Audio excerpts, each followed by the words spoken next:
안녕하세요. 저는 8살 아이를 키우고 있는 싱글맘입니다.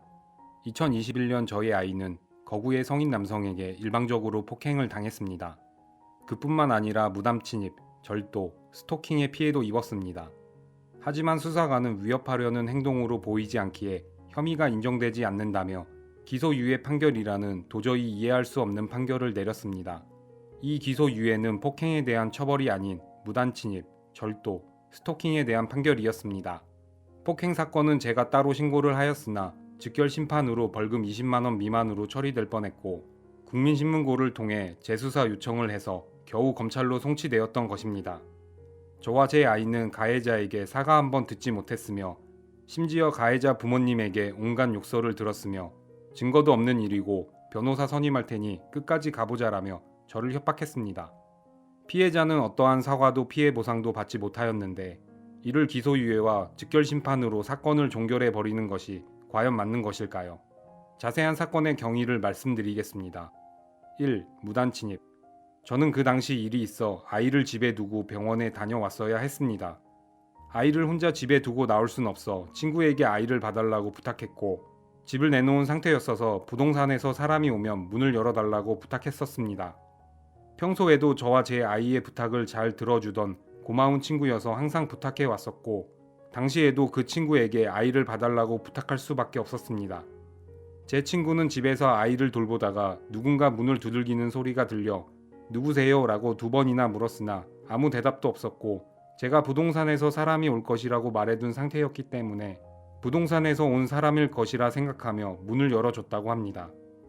문을 열어보니 부동산 사람이 아니라 가해자였고 제 친구는 지금 집 주인이 없으니 마음대로 들어오면 안 된다고 경고하였으나 이를 무시하고 거구의 체격으로 그대로 밀고 들어와 신발까지 벗으며 집 안으로 들어왔다고 합니다. 육안으로 봤을 때 100kg이 넘어 보일 정도로 체격이 상당히 큽니다. 그렇게 몇 시간 동안이나 집 안에 머물렀고 집에 있는 아이의 장난감을 몇 개 챙기려는 모습이 보이자 친구는 훔치려 하는 것을 막았다고 합니다. 이러한 행동은 이번 한 번만이 아닙니다. 가해자는 아이와 같은 태권도를 다니던 형이었습니다. 동네 사람들과 잘 어울렸던 저와 아이, 그리고 제 친구는 가해자가 동네 놀이터에 혼자 있는 모습을 몇 번 봤었고 아이와 같은 학원을 다니는 형이라고 하기에 그저 밥은 먹었니? 라며 따뜻하게 물어봐주고 몇 번 챙겨줬습니다. 그렇게 챙겨주다가 어느 날 집에 있는 아이의 장난감을 훔친 것을 제가 처음으로 목격하고 나서는 일절 발을 못 들이게 했었습니다. 제 친구도 그 사실을 알고 있었기 때문에 가해자가 집에 무단으로 침입했을 때 가해자의 행동을 주시하고 있었고 장난감을 훔치려고 한 것을 막을 수 있었던 것입니다. 2. 폭행. 그러고 며칠 후 아이가 놀이터에서 가해자를 발견하고는 가해자를 보고 도둑놈이라 불렀다고 합니다. 가해자는 아이를 때렸고 아이는 그날 제게 엄마 나 맞았어 라며 말해주었습니다. 물론 저희 아이가 도둑놈이라고 부른 것이 바른 행동은 아닙니다.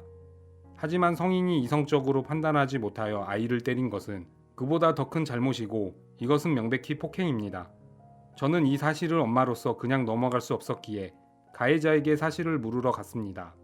그러자 가해자는 나는 때린 적이 없다. 아이가 일방적으로 욕했고 나는 혼내기만 했다라며 거짓말을 했습니다. 저는 아이의 말을 믿어주지 못하고 욕을 하면 안 된다고 혼내고 형에게 사과하라고까지 했습니다. 양쪽 입장을 들어봤어야 했기 때문에 온전히 아이의 편을 들어주지 못했던 것이 너무 가슴이 아픕니다. 폭행 사실은 친구를 통해 들었습니다. 가해자는 제 친구에게 누나에게 한 소리 들었다. 하지만 난 정당방위다 라며 자신이 폭력을 했다는 사실을 말해줬다고 합니다. 가해자의 논리로 따지면 장난감을 훔쳐간 가해자를 보고 도둑놈이라고 부르는 것 또한 정당방위가 아닌지 어떤 상황에서든 폭력은 정당화되지 않는다는 것을 가해자는 모르는 것 같습니다. 아니 사실 알고 있기 때문에 제게 자신은 때린 적 없다며 거짓말을 한 것이겠지요. 3. 스토킹. 저는 폭행 사실을 경찰에 신고했고 신고한 후 가해자는 사실을 알았는지 몰랐는지 저와 아이를 졸졸 따라다니면서 계속 쳐다보았습니다. 저와 제 아이는 계속 쫓아다니는 가해자를 직접적으로 대면하기 무서웠고 폭력을 휘두른 적이 있기 때문에 더 조심스러웠습니다. 감사하게도 동네 주민들과 제 친구는 저희를 대신해 가까이 오지 말라고 경고해 주었습니다만 가해자는 거리만 조금 들 뿐이었고 스토킹을 멈추진 않았습니다. 가해자는 밤 10시까지 저희 집을 쳐다보며 집 앞에 서 있었습니다. 창문을 열어볼 때마다 가해자가 집 앞에 서 있는 것입니다. 아직도 그때의 일을 생각하면 너무 괴롭습니다. 그리고 제가 집 밖에 나오는 것은 또 어떻게 알았는지 편의점에 가는 것까지 알아차리고는 계속 쫓아왔습니다.